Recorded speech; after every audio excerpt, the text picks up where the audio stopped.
Hello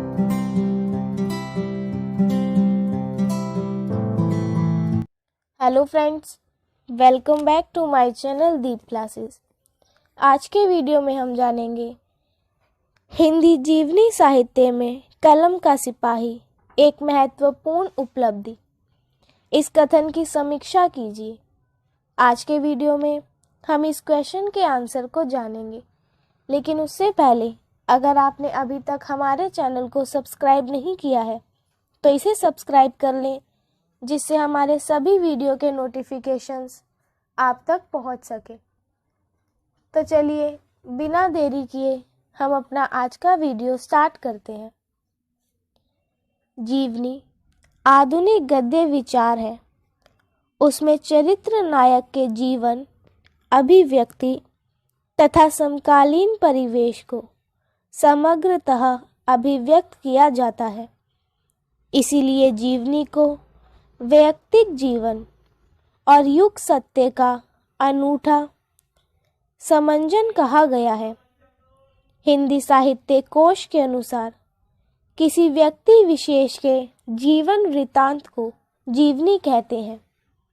इस परिभाषा से अधिक पूर्ण परिभाषा डॉक्टर गुलाब राय ने दी है। जीवनी लेखन अपने चरित्र नायक के अंतर बाह्य रूप का चित्रण कलात्मक ढंग से करता है। इस चित्रण में वह अनुपात और शालीनता का पूर्ण ध्यान रखता हुआ सहृदयता, स्वतंत्रता और निष्पक्षता के साथ अपने चरित्र नायक के गुण, दोषमय सजीव व्यक्तित्व का एक आकर्षक शैली में उद्घाटन करता है। कलम का सिपाही के पुत्र चरित्र नायक है प्रेमचंद तथा उसका लेखन है उनका पुत्र अमृत राय। यदि पुत्र पिता की जीवनी लिखने बैठे तो उसे अपने कार्य में सुविधा भी होती है और खतरे भी होते हैं। सुविधा तो यह है कि वह चरित्र नायक के संबंध में आधार सामग्री का संकलन आसानी से कर लेता है। अमृत राय को प्रेमचंद द्वारा लिखित साहित्य, उनके द्वारा निकाले गए पत्र पत्रिकाएं, अमृत राय को प्रेमचंद द्वारा लिखित साहित्य, उनके साथ हुआ पत्र व्यवहार, माँ बाप द्वारा लिखी गई संस्मरणात्मक जीवनी प्रेमचंद घर बैठे उपलब्ध हो गए थे। पिता, माता, बड़े भाई अमृत रॉय, परिवार के अन्य सदस्यों, प्रेमचंद के परिचितों, सहयोगियों और मित्रों तक पहुंचकर उनसे बातें कर प्रेमचंद जानकारी प्राप्त करना भी उनके लिए अपेक्षाकृत सरल कार्य था। अमृत राय ने इस सामग्री को समाप्त करने में अपनी ओर से कोई कसर नहीं छोड़ी। प्रेमचंद के पत्रों को इकट्ठा किया, उन पर लिखे गए संस्मरणों का आश्रय लिया। प्रेमचंद के रचनात्मक साहित्य का अध्ययन शोधकर्ता की तरह बड़ी गंभीरता से किया। उनके उपन्यासों और कहानियों के पात्रों में प्रेमचंद के जीवन प्रसंगों को खोजने की चेष्टा की। जीवनी के प्रस्तुत अंश में अनेक पत्रों के उद्धरण दिए गए हैं। प्रेमचंद युग की सामाजिक, राजनीतिक और साहित्यिक परिस्थितियों की जानकारी प्राप्त करके तथा उसका जीवनी में विवेक संगत उपयोग करने में भी अमृत राय ने अपनी सृजनशील रचनाकार होने का परिचय दिया है।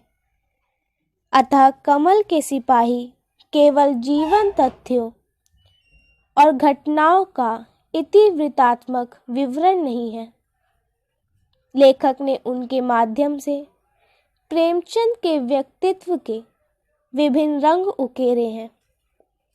परिवार के छोटे मोटे सुख दुखों में फंसे व्यक्ति से लेकर सामाजिक, राष्ट्रीय और साहित्यिक समस्याओं पर गंभीरतापूर्वक विचार करने वाले प्रेमचंद के चरित्र, स्वभाव और विचारों की झांकी इस जीवनी में प्राप्त होती है।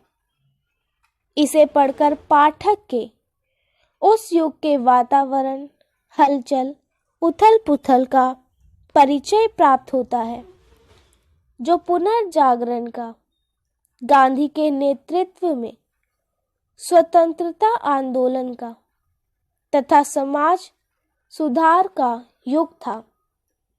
इसके लिए उन्होंने कांग्रेस के इतिहास से लंबे विवरण दिए हैं। प्रेमचंद के उपन्यासों और कहानियों का संदर्भ दिया है। उनके द्वारा लिखी गई संपादकीय टिप्पणियों और लेखों का सहारा लिया है और बताया है कि प्रेमचंद उस युग चेतना से स्वयं कैसे प्रभावित हुए, विशेषतः पहले गांधी जी और बाद में मार्क्स की विचारधारा से, और उन्होंने अपनी लेखनी से युग चेतना को किस प्रकार प्रभावित किया। प्रस्तुत अंश में समाज में व्याप्त सांप्रदायिकता, पूंजीवादी व्यवस्था में शोषण, उत्पीड़न, हिंदी पत्र पत्रिकाओं की दयनीय स्थिति, सिनेमा जगत की बुराइयों, लेखक संघ में होने वाली गतिविधियों, साहित्यकारों की उठापटक, लेखकों की आर्थिक दुर्दशा के चित्र उस युग को साकार कर देते हैं। लेखक ने प्रेमचंद के वैचारिक एवं भावात्मक विकास को युग की परिस्थितियों और परिवेश के परिप्रेक्ष्य में सफलतापूर्वक प्रस्तुत किया है। पारिवारिक प्रसंगों के माध्यम से प्रेमचंद के मानसिक द्वंद्व और आर्थिक परेशानियों पर प्रकाश डाला गया है।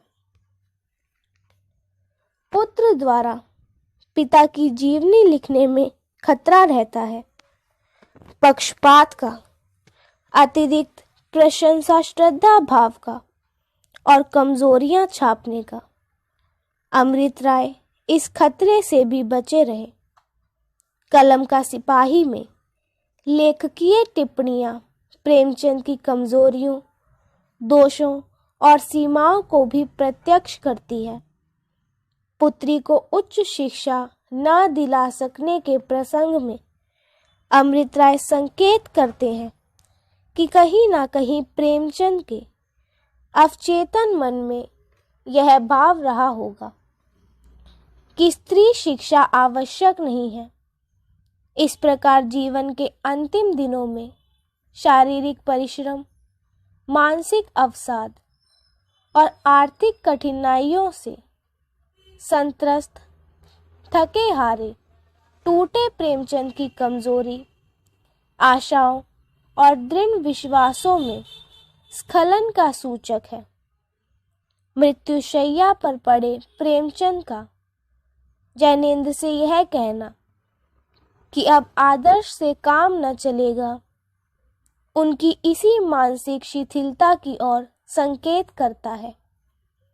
अमृत राय की इस तटस्थ, निष्पक्ष दृष्टि की प्रशंसा करते हुए डॉक्टर बच्चन सिंह ने लिखा है कि जब पुत्र पिता की जीवनी लिख रहा हो तो यह काम और भी जोखिम का हो जाता है, लेकिन कुल मिलाकर अमृत राय ने जिस तटस्थता का परिचय दिया है वह श्लाघ्य है।